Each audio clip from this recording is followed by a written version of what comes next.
Assalamualaikum warahmatullahi wabarakatuh. Nama saya Gita Ramadan Surahman dari kelas 04 Sake 013, jurusan akuntansi Prodi Ekonomi Bisnis dari Universitas Pamulang. Dalam video kali ini saya akan membahas tentang teori produksi dan perilaku produsen dalam ekonomi syariah dan perbedaannya dengan ekonomi konvensional. Yang pertama, pengertian. Produksi merupakan bagian terpenting dari ekonomi Islam. Bahkan, dapat dikatakan sebagai salah satu dari rukun ekonomi di samping konsumsi, distribusi, redistribusi, infak, dan sedekah. Karena produksi adalah kegiatan manusia untuk menghasilkan barang dan jasa yang kemudian dimanfaatkan oleh konsumen. Produsen bertujuan untuk memperoleh maslahah maksimum melalui aktivitasnya. Produsen dalam perspektif ekonomi Islam bukanlah seorang pemburu laba, minimal, melainkan pemburu maslahah. Tujuan utamanya adalah memaksimalkan maslahah, memperoleh laba tidaklah dilarang selama berada dalam bingkai tujuan dan hukum Islam. Dalam konsep ekonomi konvensional atau kapitalis, produksi dimaksudkan untuk memperoleh laba sebesar-besarnya. Berbeda dengan tujuan produksi dalam ekonomi konvensional, tujuan produksi dalam Islam yaitu memberikan maslahah yang maksimum bagi konsumen. Selanjutnya, atribut fisik dan nilai dalam produk. Sebuah produk yang dihasilkan oleh produsen menjadi berharga atau bernilai karena adanya berbagai atribut fisik dari produk semata, tapi juga karena adanya nilai yang dipandang berharga oleh konsumen. Atribut fisik dalam suatu barang adalah bahan baku barang, kualitas keawetan barang, bentuk atau desain barang, dan lain-lain. Sedangkan nilai dalam produksi berbentuk dalam citra atau merek barang tersebut, sejarah, reputasi produsen, dan lain-lain.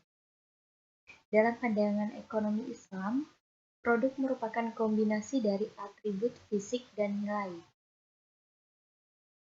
Konsep ekonomi Islam tentang atribut fisik suatu produk tidak berbeda dengan pandangan ekonomi konvensional pada umumnya. Setiap barang dan jasa dalam Islam adalah bernilai dan bermartabat. Barang atau jasa itu mengandung keberkahan dan akibatnya membawa kemaslahatan bagi manusia. Selanjutnya ada faktor-faktor produksi. Faktor-faktor dalam produksi itu ada 4. Yang pertama, tanah. Al-Quran menggunakan kata tanah dengan maksud yang berbeda. Manusia diingatkan akan sumber kekayaan untuk dipergunakan. Manusia boleh menggunakan sumber yang tersembunyi dan potensi untuk memuaskan kehendak yang tidak terbatas. Kedua, tenaga kerja. Dalam Islam, tenaga bukan hanya suatu jumlah usaha atau jasa yang abstrak yang ditawarkan untuk dijual pada pencari tenaga kerja manusia. Mereka juga mempekerjakan buruh, punya tanggung jawab moral dan sosial. Yang ketiga, ada modal. Aset yang digunakan untuk membantu distribusi aset berikutnya.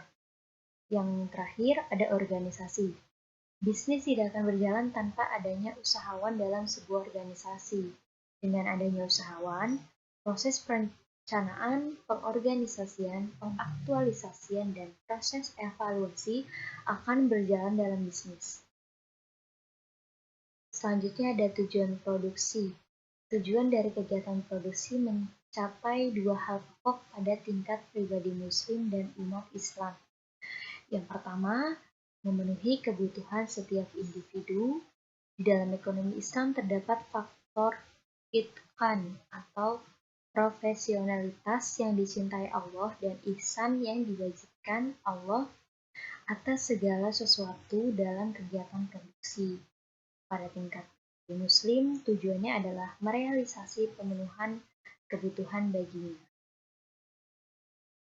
Yang kedua, merealisasikan kemandirian umat. Hendaknya umat memiliki berbagai kemampuan keahlian, dan prasarana yang memungkinkan terpenuhinya kebutuhan materi dan spiritual.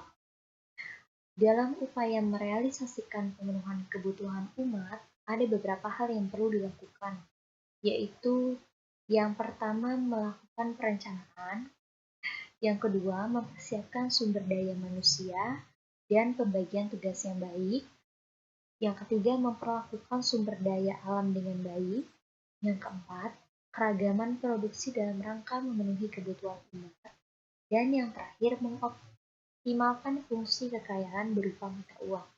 Etika produksi dalam Islam. Kegiatan produksi dalam Islam digerakkan oleh sistem moral atau moral driver. Moral menjadi acuan untuk menghasilkan barang dan jasa, mengefisiensikan kinerja dan produktivitas, meningkatkan profit, serta menumbuh kembangkannya secara luas.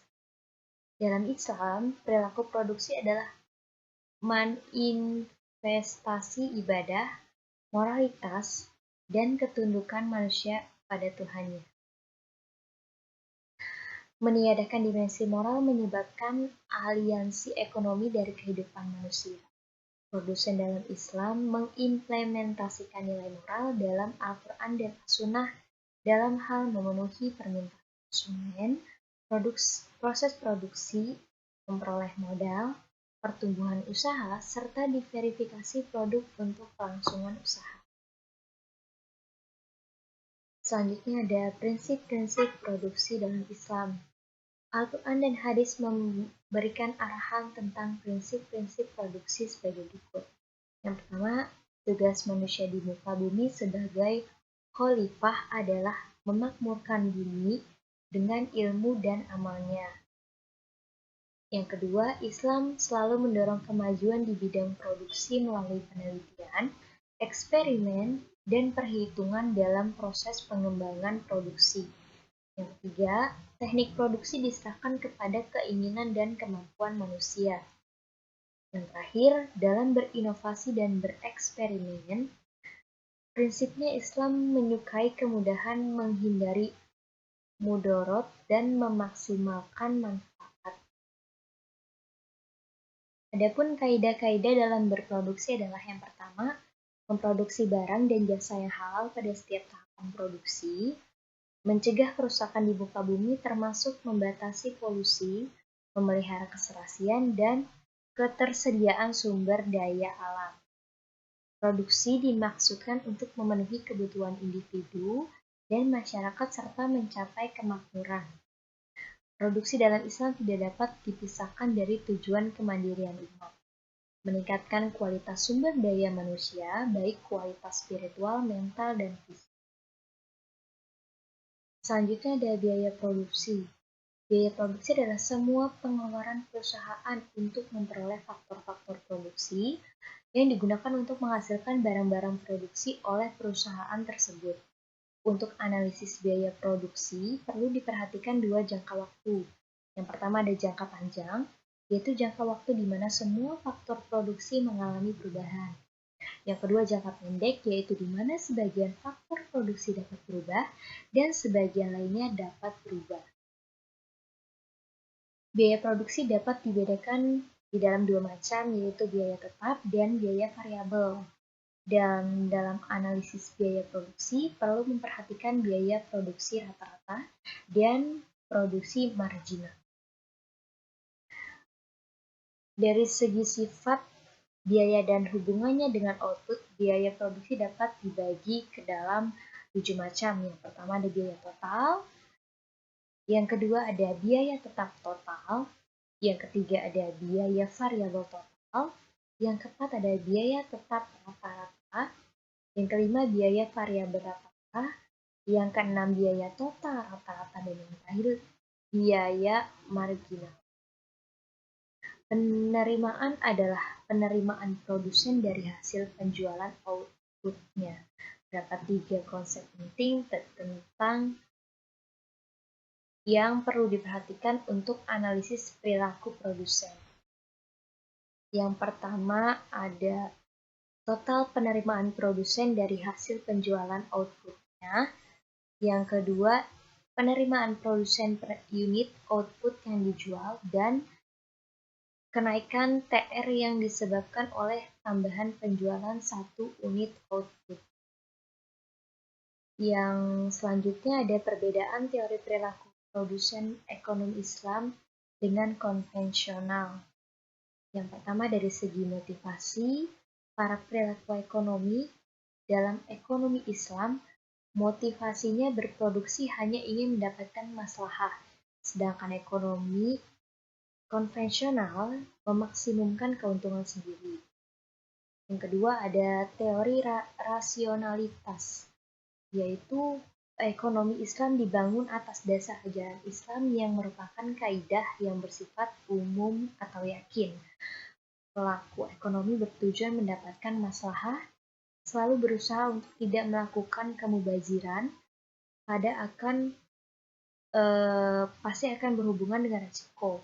Sedangkan konsep rasionalitas dalam ekonomi konvensional, manusia dianggap rasional jika memaksimalkan utility untuk konsumen dan keuntungan bagi produsen.